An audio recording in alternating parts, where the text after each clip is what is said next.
우리 함께 이렇게 인사하시겠습니다. 주님의 이름으로 사랑하고 축복합니다. 주님의 이름으로 사랑하고 축복합니다. 주님의 이름으로 사랑하고 축복합니다. 저도 여러분들을 주님의 이름으로 사랑하고 축복합니다. 잘 오셨습니다. 좋은 일이라는 줄 믿습니다. 네, 믿습니다.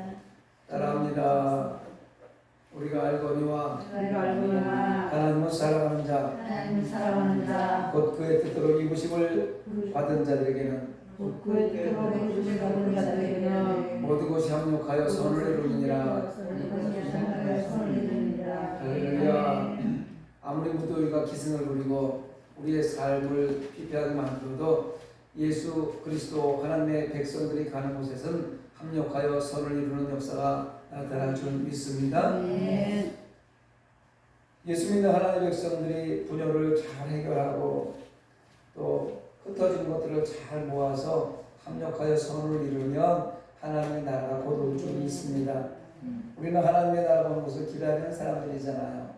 힘들고 어려운 이 세상 이제 정리되고 하나님 나라에 가서 영원히 아픔도 없고 슬픔도 없고 기쁨만 있는 행복만 있는 그런 나라를 소망하는 하나님의 백성들을 좀 믿습니다.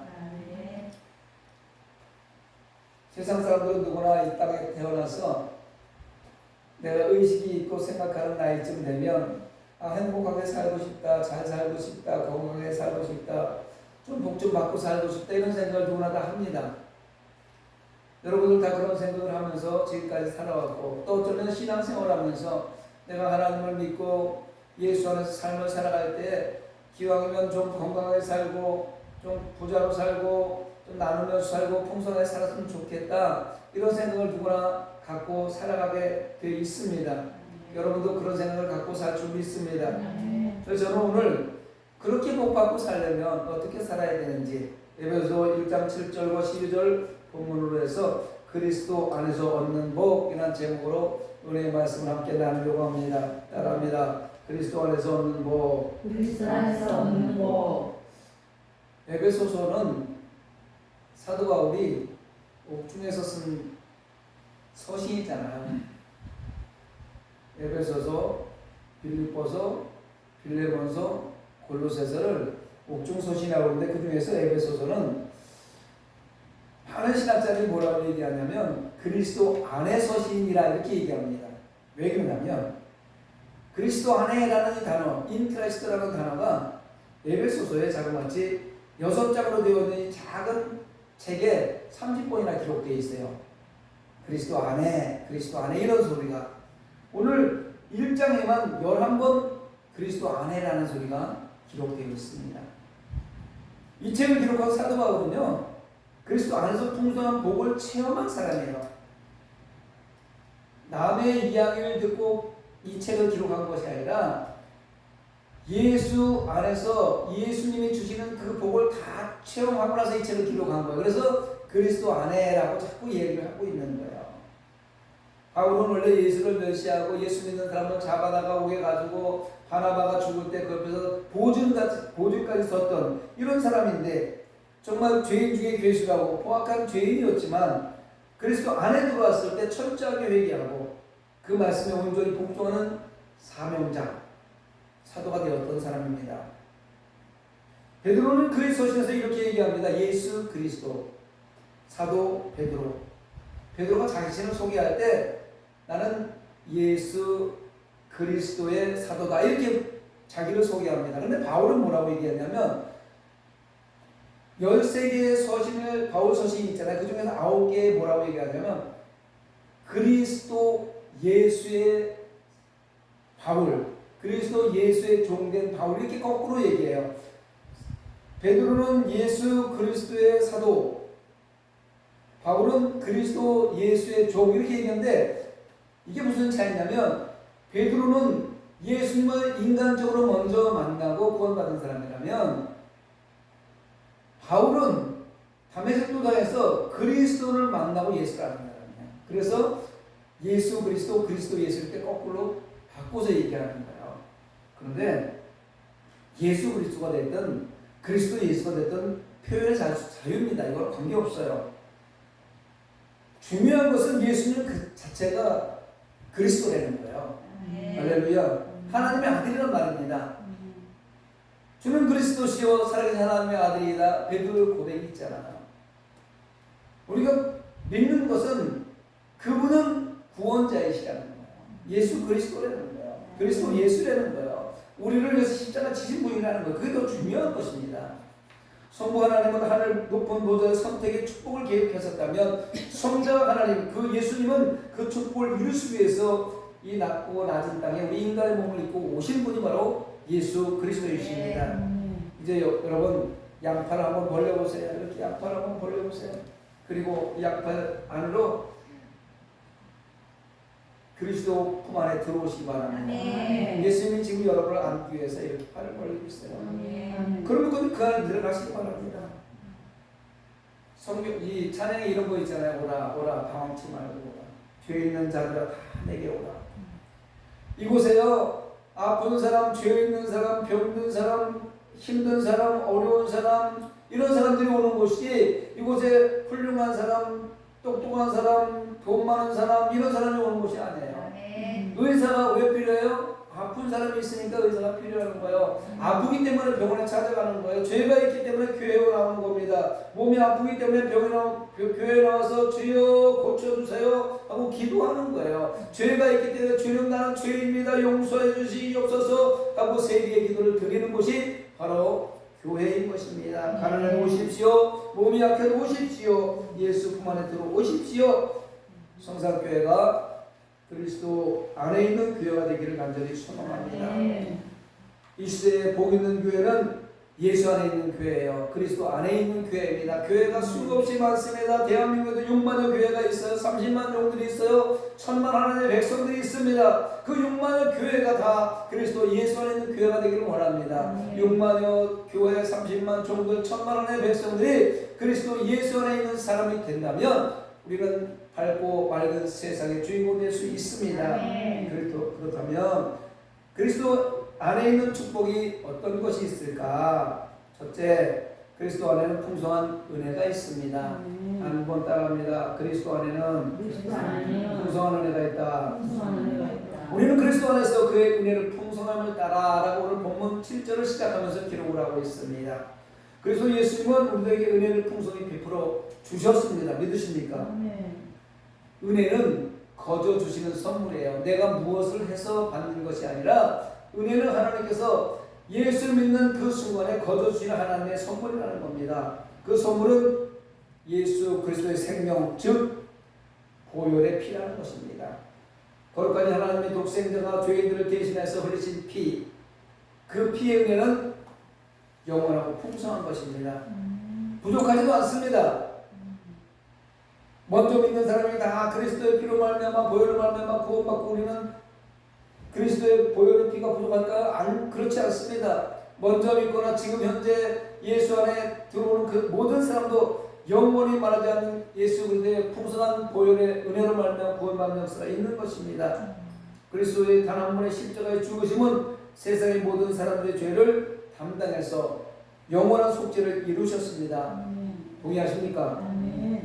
구약시대의 이스라엘 사람들이나 신약시대의 이방인들이나 오늘날 지구상의 모든 사람들은 죄를 다 십자가에서 씻어주셨습니다.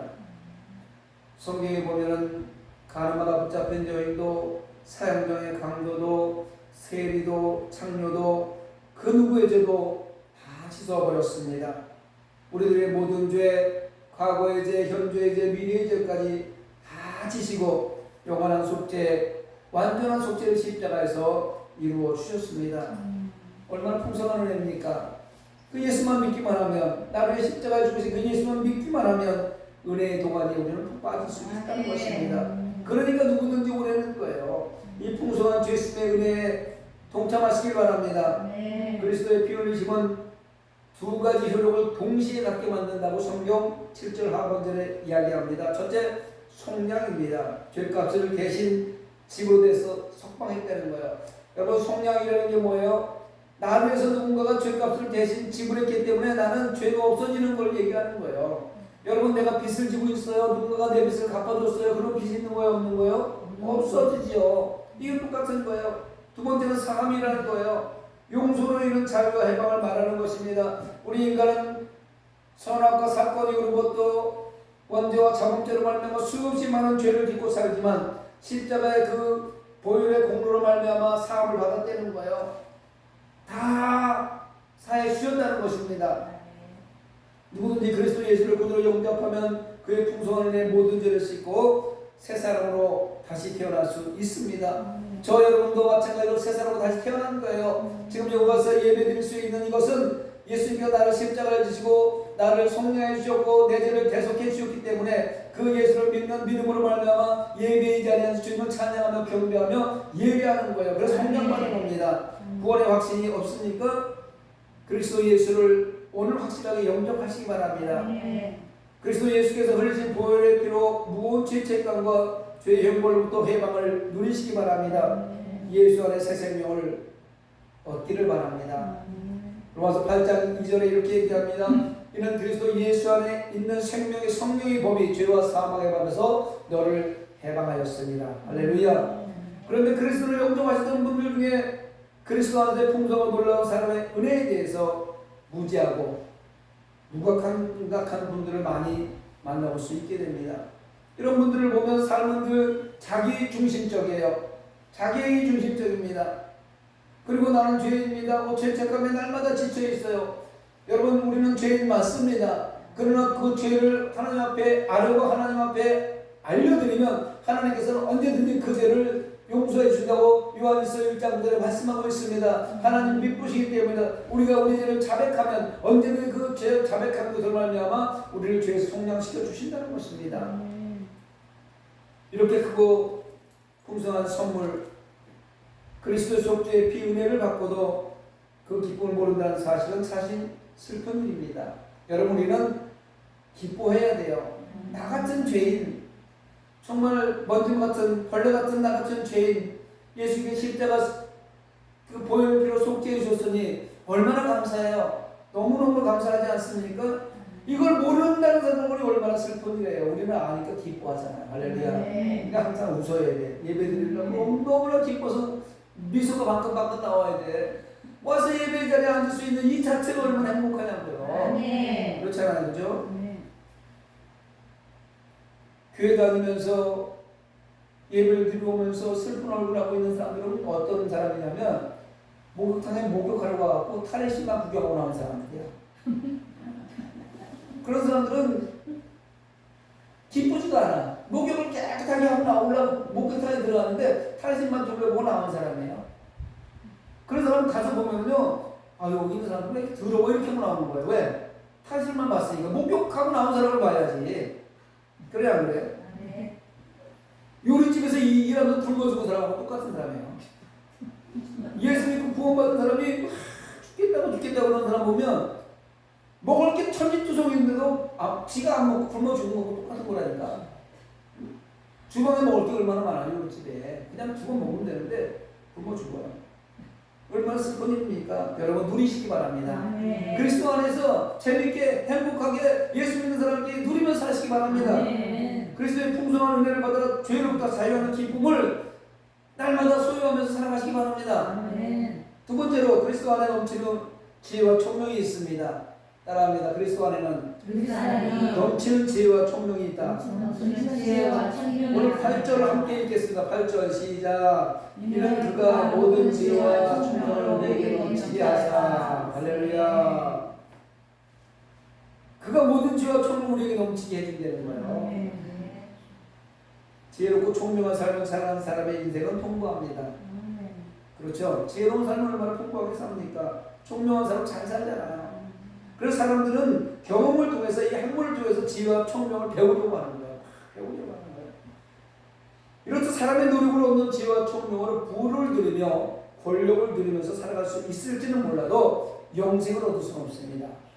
인간이 노력해서 얻는 지혜와 총명으로는요, 잘 살 수는 있어요. 공부를 잘했고 무언가 도움을 얻는데 지혜가 있고 이러니까 잘 살 수는 있어요. 그러나 여기서 얻을 수 없는 건 영원한 생명이 되는 거예요.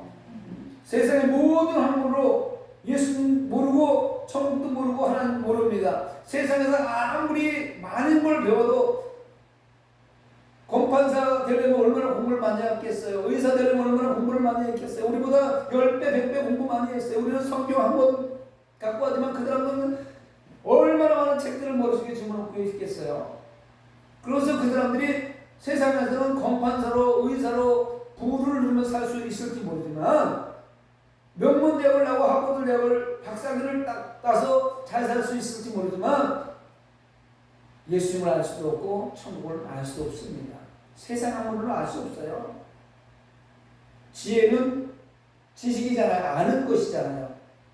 그렇다면 총명은 뭐냐면 이해하는 거예요. 그래서 지혜가 있는 사람들은 많은 것을 알고 총명한 사람들은 금방금방 이해하는 거예요. 그러니까 이해를 잘하고 지식이 많은 사람들은 세상 사람들을 위에서 이렇게 막 바라보면서 누리면서 살 수 있는 거예요. 세상 학문도 많이 배운 사람이 잘 살잖아요. 그렇잖아요. 지혜 있는 사람이 잘 살고 총명한 사람이 잘 살아요. 그러나 영생은 줄 수 없다. 예수님은 어떻게 그리스도로 알고 이해할 수 있을까? 우리의 생각으로요, 우리의 능력으로요, 우리의 지혜로, 인간의 지식으로 예수님을 알 수 없습니다. 그렇다면 어떻게 하면 예수님을 우리가 깊이 알 수 있을까? 우리가 전도받았을 때, 아니면 이제 예수 믿고 구원받아서 하나님 나라에 들어와서 예배를 드리고 이렇게 얘기할 때 성경이 선포하는 말씀을 믿는 거예요. 믿는 거예요. 이거 처음에 보다 보면 뭐 이런 걸 어떻게 믿으라고 그래? 말도 안 되는 걸 믿으라고 그래 얘기하는 사람 많이 있잖아. 어떻게 죽은 사람이 살아날 수가 있고 어떻게 홍해바다 갈라도 요단강이 어떻게 간다느냐. 말도 안 되는 소리. 이걸 어떻게 믿으라고 하느냐고 이야기하는 사람도 있어요. 이런 사람들은 세상의 지식으로 성경을 이해하려고 하기 때문에 이해할 수 없는 거예요. 성경은 믿는 것입니다. 그래서 구원은 믿음으로 받는다는 거예요. 할렐루야. 믿으시기 바랍니다. 성경에 뭐라고 말씀하든지 성경에 기록되어 있으면 이것은 1.1억 변화가 하나님의 말씀이니까 믿고 받아들이면 구원받는 거예요. 그래서 예수님에 대해서 사람들이 연구하고 논문을 쓰고 공부해서 예수님이 그리스도라는 것을 깨닫고 이러려고 하는 사람들이 얼마나 많이 있습니까? 그러나 그 사람들은 끝까지 공부해도 예수님을 이해하고 인간의 방법으로 깨달아 아는 사람 한 명도 없습니다. 그래서 신학은 학문이 아닙니다. 신학교 다닌다고 목에 힘줄 것도 없어요. 학문이 아니니까. 교수라고 박사라고 신학 박사라고 목회학 박사라고 힘줄 것도 없습니다. 왜? 신학은 학문이 아니니까. 개혁주의 생명신학에서는 강조하는 것이 바로 신학은 학문이 아니라는 거예요. 신학은 학문이 아니고 신학은 믿음인 거예요. 믿고 깨닫는 거예요. 믿고 주신 은혜 가운데 우리가 풍성하게 젖어 들어가는 것이 신학이라는 것입니다.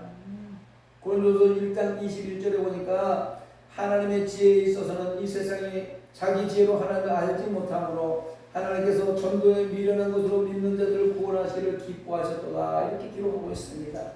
과학으로도 철학으로도 세상에 어떤 수로 볼 수 없는 것이 하나님의 지혜인 예수 그리스도라는 거예요. 예수 그리스도는 사람의 이런 생각으로는 도저히 이해할 수 없어요. 어떻게 십자가를 우리 인간의 죄를 대속하게 질 수 있겠냐? 이해할 수 있겠습니까? 지혜는 겸손한 마음으로 그를 영접하는 자에게만 주시는 하나님의 축복이 있습니다. 고린도서 1장 22, 24절에 보니까 유대인은 표적을 구하고 헬라인은 지혜를 찾으나 우리는 십자가에 못 박힌 그리스도를 전하니 유대인에게는 거리끼는 것이요 헬라인에게는 미련한 것이로되 오직 부르심을 받은 자들에게는 유대인이나 헬라인이나 그리스도는 하나님의 능력이요 하나님의 지혜니라 이렇게 기록하고 있습니다. 아무리 좋은 첨단 장비가 나와도 그 첨단 장비를 다룰 수 있는 지혜와 총명이 없어 무슨 소용이 있어요? 여러분 앞에 지금 엄청난 좋은 휴대폰들이 있어요 없어요? 그거 다 할 줄 알아요 몰라요? 무슨 소용이 있어요? 그런데 아무 소용이 없어요. 전화 걸고 하려면 유선전화 공중전화도 얼마든지 되지. 그런데 그 휴대전화는 우리가 알지 못하는 우리가 깨닫지 못하는 우리 지혜로는 알 수 없는 그런 것들이 얼마나 많이 있어요. 그럼 휴대폰 그냥 쓸데없이 다 갖고 다니고 내가 아는 거 몇 가지가 뭐 무용지물인 거예요. 그런 걸 보면 이럴 때 있잖아요. 아유 저 사람 휴대폰 가지고 이것도 만들고 저것도 다 알고 있는데 왜 난 이걸 못해? 이러면서 화가 날 때 있어요 없어요? 화가 나요. 이게 뭐 필요 있어? 이게 진짜 아무 최첨단 장비는 무슨 소용이 있어? 내가 할 줄도 모르는데 화난다니까요. 청관이라서도 그 사람에게는 알 수 없는 비밀이기 때문에 화가 나는 거예요. 이게 깨달을 수가 없어요. 가르쳐 주지 않으면. 학원에 가서 열심히 배워서 장비를 다룰 수 있는 지혜와 총명을 터득하면 그 놀라운 기계의 능력을 마음껏 누리고 즐기게 됩니다. 근데 옆에 있는 사람한테 휴대폰 이거 어떻게 하는 거야? 하면서 좀 가르쳐 달라고 배우세요. 배우면 할 수 있어요. 왜? 할 수 있는 능력과 지혜를 하나님 다 허락하셨기 때문에 배우려고 노력하시면 됩니다.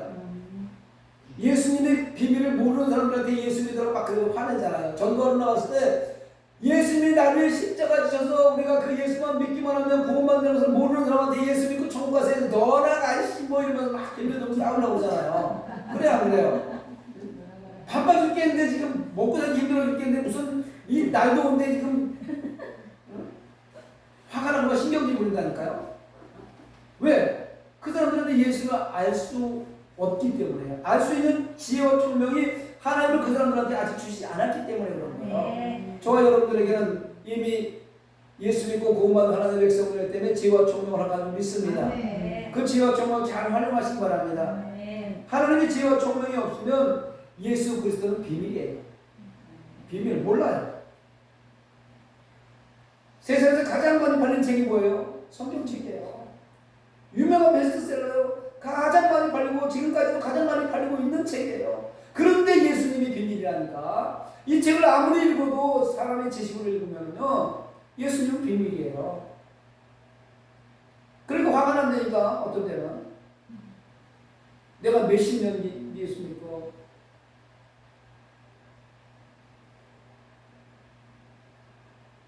골로새 1장 27절에 보니까 이 비밀은 너희 안에 계신 그리스도시니. 할렐루야. 우리는 예수 안에서 영생이 있고 예수 안에 천국이 있고 예수 안에 평안과 기쁨이 있다는 사실을 잘 압니다. 그래서 그리스도 예수 한 분만으로 만족을 누릴 수 있습니다.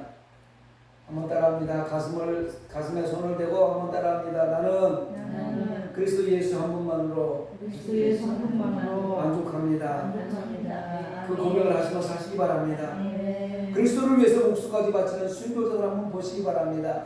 대한민국에 지금 우리가 예수 믿고 구원받고 이렇게 편안하게 예배드릴 수 있는 이 환경이 어떻게 조성됐습니까? 누군가 목숨을 담보로 피 흘려 순교했기 때문에 우리는 예수 믿고 구원받는 역사가 나타날 수 있었다는 것입니다. 그들이 바보입니까? 그들은 목숨이 모여있게 됩니까? 그들은 그리스도의 주신 지혜와 총명을 풍성하게 누리고 있는 사람들이기 때문에 그렇습니다. 나를 말미암아서 누군가 예수 믿고 구원받는 역사가 나타나면 천하보다 귀한 영혼이 하늘나라 백성으로 돌아오니 오늘 이곳에 누군가 처음 예수 안에 들어와서 예수 믿는 역사가 나타나면 천국에서 잔치가 벌어지고 있다고 하니 얼마나 기쁜 일입니까? 얼마나 행복한 일입니까? 그래서 목숨 바쳐서 선교하는 거예요. 목숨을 담보로 죽음을 담보로 선교하는 겁니다. 천국은 밭에 감추인 보화와 같다고 성경은 말합니다. 그래서 여러분 한번 생각해 보세요. 동네에서 어렸을 때 시골에 어디 가다 보니까 난 포도나무 머루나무가 하나 있다고 보세요. 나만 봤어. 그러면 다른 사람한테 알려줘야 안 알려줘요? 안 알려주죠. 그래서 머루 익을 때쯤 되면 혼자 가서 다 먹습니다. 그곳이 좀 힘들고 어렵고 벼랑이 있다 하더라도 혼자 기울어서 그걸 다 먹어요. 감춰놓잖아요. 감춰놓잖아요. 그죠? 그 보화 같은 거, 그런 거 같은 거. 전 중학교 때 그랬어요. 지금도 아무도 안 알려줘서 몰라요. 나만 알아요. 그 자리. 근데 한 번도 안 가봤어요. 지금 있는지 없는지 몰라요. 학교 다닐 때쯤 되면 제가 그 자리에서 꼭 머루를 따먹었거든요. 아무도 안 알려주고. 그날은 학교 갈 때 친구들하고 같이 안 가는 거예요. 왜? 혼자 따먹어야 되니까. 맛있는 거니까. 보화가 이런 거라는 거예요. 그래서 밭에 감춘 보화를 발견하면요 너무 기분 좋아가지고 집에 가가지고 자기의 있는 거 다 팔아가지고 그 밭을 산다는 거 아닙니까? 할렐루야. 그래서 지혜와 총명이 있는 사람은요 예수 그리스도를 위해서 아낌없이 투자하는 사람들이 이런 투자를 왜 할까요? 주 예수보다 귀한 것이 없기 때문에 그런 거예요. 할렐루야. 마지막으로 그리스도 안에서는 하나로 통일이 됩니다. 따라합니다. 그리스도 안에서 그리스도 안에서 하나로 통일된다. 하나를 된다. 본문 10절에 보면은요, 하늘에 있는 것이나 땅에 있는 것이 다 그리스도 안에서 통일되게 하려 하십니다. 할렐루야. 예수 안에서 다 하나로 통일되게 만들기 위해서 예수님이 십자가를 지신 거예요. 하나님의 백성들이 예수 믿고 다 구원받고 천국 백성 되게 하기 위해서 그 마음이 하나가 통일되게 만들기 위해서 십자가를 지신 거라니까요. 하나님은 사람을 지으시고 에덴동산에서 함께 사셨어요. 아담아 어딨냐? 네, 딸랑딸랑딸랑 아담하고 하고 나서 우리 여기 있습니다. 그러면 저 뭐라고 짓까? 얼룩말이라고 하세요, 소라고 하세요, 원숭이라고 지세요. 이러면서 막 아담이 지나가는 동물도 이름을 대고 이러잖아요. 얼마나 재밌게 살았을까요? 먹을 거 걱정 안 하고, 입을 거 걱정 안 하고, 월세 걱정 안 하고, 휴대폰가 걱정 안 하고, 걱정할 거 하나도 없이 그냥 다 계산 다 이미 하나님 해주셨잖아요. 그래서 얼마나 행복하게 살 수 있어요. 여러분 걱정만 없으면 얼마나 행복한지 몰라. 여러분 이런 속담이 요즘에 휴대폰에 돌아다닙니다. 돈 걱정하지 말라고 돈은 잘 있으니까. 여러분 돈 걱정하지 말고 돈은 다 제자리에 잘 있어요. 은행에도 있고요. 여러분 통장에 돈 다 잘 있어요. 그러니까 걱정하지 마세요. 그 소리 들으면서 웃기더라고요. 막난데 왜 내가 돈을 걱정해? 돈은 다 제자리에 잘 있는데. 네 걱정이나 네 걱정이나. 교회나 잘하고 천도나 잘하고 네 걱정이나 해. 건강이나 잘 지키고. 할렐루야.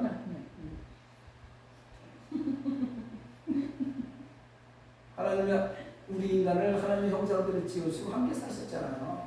하나님 온 세상을 하나로 지으셨습니다. 에덴 동산을 왜 만들었을까요? 첫째 날, 둘째 날, 셋째 날, 여섯째 날까지 에덴 동산을 왜 만들었을까요? 여섯째 날 사람을 지으시고 넣어주려고요. 넣어주려고. 저와 여러분 주려고 에덴 동산 만드는 거예요. 이 환경 좋은 거 지금 여러분 도둑사람에다가 저 나무 한 그루라도 갖다 심어봤습니까? 저 도둑사람에 나무 강으로다가 물 한 번 갖다 준 적이 있습니까? 없잖아요. 근데 왜 이렇게 자연 환경을 멋있게 만들어놨어요? 놔주려고 했다니까요. 여러분 다 이 안에서 살려고 해준 거예요. 그런데 하나님과 하나 되는 것을 시기한 어둠의 영 사탄이 인간과 하나님의 관계를 끊어놓게 해서 선악과의 저주를 만들어버린 겁니다. 죄를 지은 사람은 하나님과 원수가 되어서 하나님을 등지는 어둠의 생활을 하기 시작했습니다. 에덴 동산에 쫓겨났습니다. 하나님과 하나됨을 잃고 영원한 죄와 사망 가운데 빠져버렸습니다. 하늘과 땅이 분리되었습니다. 갈 수도 없고 올 수도 없습니다. 천국과 지옥이 나뉘게 되었습니다. 선악과 사건 이후에는요, 천국과 지옥 나누지 않았습니다. 오직 하나님의 나라만 있었습니다. 이 땅의 분열과 다툼과 갈등이 나날이 심화되고 있습니다. 인종 간의 갈등, 요즘에 미국에서 일어나는 일 보십시오. 동양인들 얼마나 많이 핍박하고 있습니까? 괜히 지나가다 동양인을 무차별 공격해놓고 죽이기도 하고 얼마나 많은 고통을 받고 있습니까? 국가 간의 갈등은 어떻습니까? 전쟁과 공부가 끊어지지 않고 있습니다. 포화가 멈출 날이 없습니다. 우리나라만 봅시다. 노사 간의 갈등이 얼마나 심합니까? 맨날 노동투쟁하고요. 있는 사람은 더 가지려고 빼앗으려고 그러고 없는 사람을 가치고 없는 사람은 달라고 또 일도 안 하면서 공짜로 먹으려고 그러고 얼마나 많이 싸움박질하고 있습니까? 부부의 이혼율은 심각합니다. 3명 중에 1명이 이혼을 하고 있고 형제간에 부모 자식 간에 재산 하나 때문에 죽이기도 하고 살리기도 하고 이 시대는 분열과 분장이 아비다툼하는 고통하는 시대입니다. 세상만 그렇습니까? 제가 목회자지만 교회는 어떻습니까? 교회도 분열합니다. 교단이 수백 개로 늘어나고 그 늘어난 이유 중에 하나가 내 얘기만 하는 게 아니고 내 얘기만 타인 얘기는 들으려고 하지 않고 자기의 소견만 주장하다 보니까 결국 분쟁이 일어나고 분쟁은 분열을 가져오는 것입니다. 하나님의 인간이 타락하자 애통하는 마음으로 분열된 하늘과 땅을 그리고 분열된 세상을 하나로 모으려는 계획을 세우셨습니다. 그리스도 안에서 하나로 함께 되기를 계획하셨습니다. 이것이 하나님이 그리스도 안에서 예정하신 경륜이라는 거예요. 하나님은 인간의 구원 계획인 경륜을 이루시기 위해서 때를 정하셨습니다. 바로 이 때가 되자 하나님은 그리스도 예수를 이 땅에 보내주셨고, 예수님이 십자가 지심으로 말미암아 인간과의 막힌다고 십자가의 보혈을 허러 주셨습니다. 예수님은 하늘과 땅을 하나로 연결하는 다리예요. 저 강건도에 엄청나게 좋은 과실이 열려있어 저걸 따먹어야 되는데 강이 물이 넘실거려서 건너갈 수가 없어요. 계곡이 깊어서 건너편을 갈 수가 없어요. 우리 인간의 힘은 갈 수 없습니다. 예수님께서 저희 여러분의 십자가 지심으로 말미암아서 그 십자가의 보혈 피로 공로로 믿고 의지하기만 하면 다리가 놓아져가지고 자연스럽게 건너갈 수 있다는 것입니다. 막힌 담을 십자가의 보혈로 헐어버렸습니다. 예수 그리스도를 통하여 하나님과 우리는 하나가 될 수 있었습니다.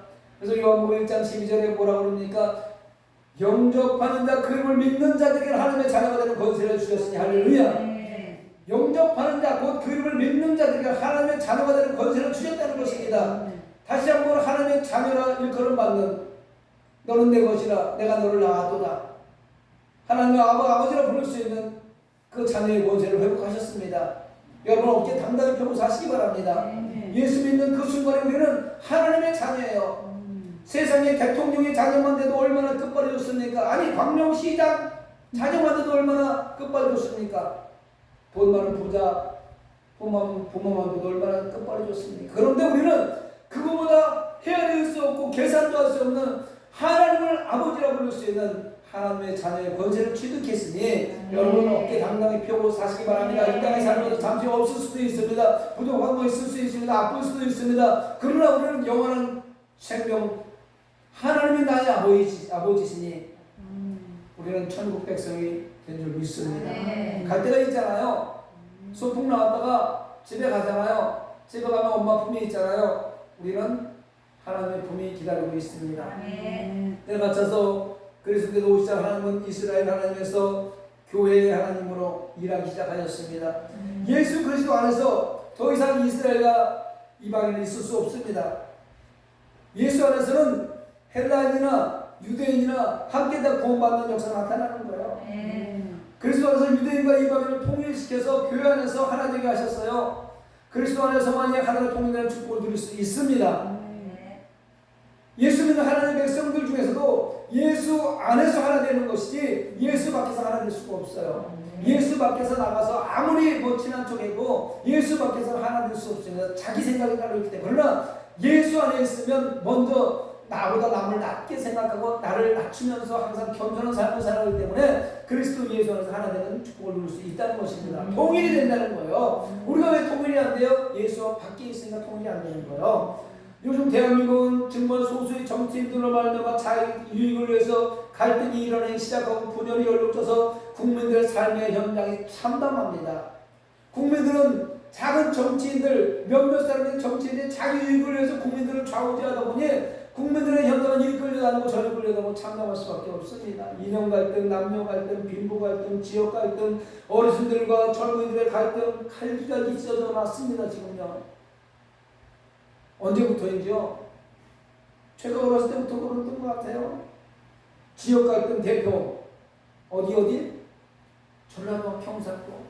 그래서 화기장터라는 노래도 있잖아요. 전라도와 경상도를 가로지르는 화기장터에는 전라도 사람 경상도를 같이 쓰는 거니까 거기 가서는 화목하게 사는 것 같은데 이상하게 뭐 좀 정치 쪽으로 경제 쪽으로 가면 꼭 갈라져가지고 나라가 두 나라 같아. 그래서 지역 갈등 보면 어떤 데 보면 전라도 경상도는 적 같아. 적. 같이 이 안에 있으면서도 어느 때가 되면 적이 돼버린다니까. 이게 정치인들이 자기 유익을 위해서 갈라놓은 비극이에요. 사실은요. 비극입니다. 사랑하는 성도 여러분, 이 모든 갈등은요 그래서 예수 안에서만 해결받을 수 있습니다. 전라도와 경상도는요 예수 안에서 통일되어야 되는 거예요. 그게 무슨 소용이 있어요? 이 땅에서 정치가 어디가 잘 되고 이쪽 여당이 잘 되고 야당이 잘 되고 무슨 소용이 있어요? 예수 믿고 구원받는 게 더 중요한 것이지. 할렐루야. 할렐루야. 이 땅에는 좀 힘들 수도 있고요, 어려울 수도 있고요, 잘 살 수도 있고 못 살 수도 있어요. 그러나 우리는 예수 믿고 구원받는 게 더 중요한 거잖아요. 예수 안에서 하나 되길 바랍니다. 남북한이 왜 하나가 안 될까요? 저쪽에 예수가 없잖아요. 북한은 예수가 없어요. 예수 못 믿게 한단 말이에요. 그러니까 하나 될 수 없는 거예요. 만약에 북한에도 복음이 전해지면요, 그 예수 안에서 우리는 통일될 수 있습니다. 김정은이가 예수만 믿으면요, 내가 지금까지 살아온 거 회개하고 눈물 콧물 흘리면서 나 혼자만 잘 먹고 다녀서 지금 100kg 넘어가고 비둘기도 걷지도 못하고 김민으로 굶어갖고 삐쩍 말라갖고 지금 굶어 죽고 아사하는 사람이 얼마나 많은데, 내가 잘못했구나 눈물을 흘리면서 회개만 해보십시오. 저 38선 장벽은 무너지고 땅과 복음으로 통일돼서 백두산에서 한라산까지 온전히 찬양만 울려 퍼지고 하나님 말씀만 울려갈 줄 믿습니다.